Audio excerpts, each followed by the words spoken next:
If you get to know Michael over time, you may start to be haunted by the fact that his presence almost always pulls you inward towards the unknown, rather than outward towards what is known.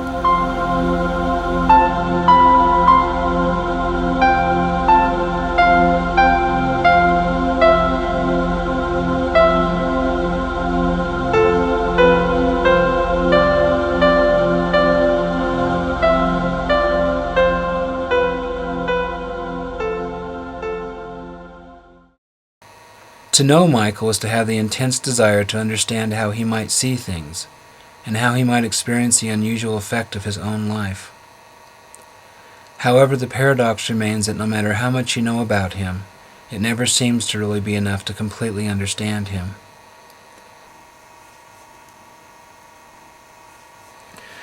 Michael seems to stand best in his own pictures, in his own paintings of how and why he does what he does. It is through the rhythms of his own artistic language that we can begin to see the profound nature of his silent reality.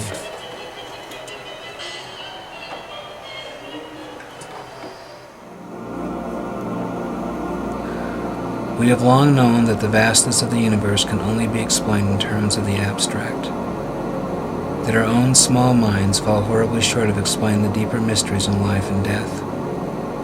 We wonder how the nightly sky can hold such profound, chaotic states of gravitational black holes and time-warped realities. In the face of the unknown, we are forced to abstract down the entire universe in terms of the mathematical computations and the basic qualities of our own physical senses. James Joyce in his novel Ulysses termed the profound mysteries in life for the artist as the ineluctable modality of the visible and audible.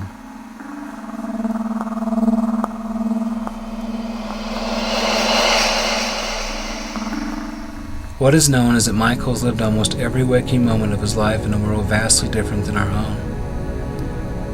His experience through his own unique mode of sensing things has in many ways made him a total stranger to us.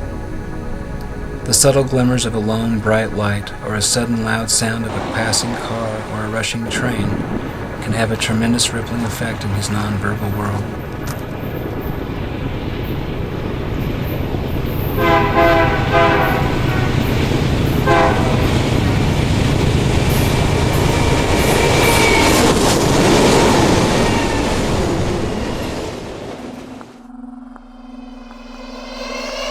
The basic qualities of compositional space,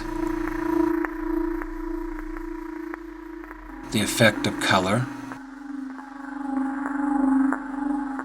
the shape and rhythm of things are his best mode of outward expression. Here then we find Michael speaking in his own language of profound silence, trying to explain the effect of what he sees and what he hears. And finally, what does he sense in his own mind? That is the question. What does Michael really sense in his own mind? And how does his art help express that sense of things?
We wonder too what roads his art will take him on, and where they will lead to.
Michael stands before the mysterious view of his own senses, the eyes of his creative mind, perhaps viewing things beyond what we can possibly imagine. That is his gift as an artist, to give us a tiny window into the world of his private dreams.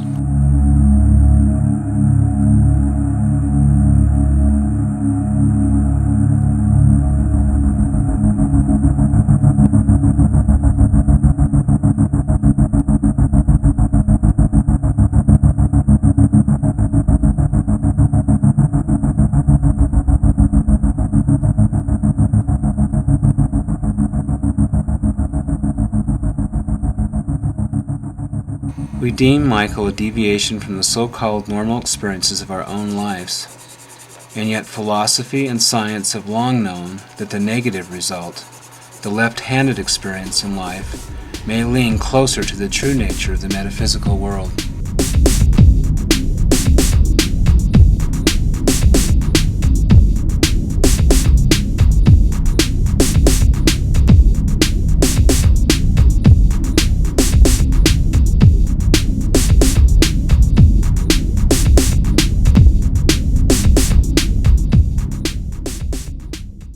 There is a certain darkness in the human psychology that tends to destroy or hide anything that is perceived abnormal.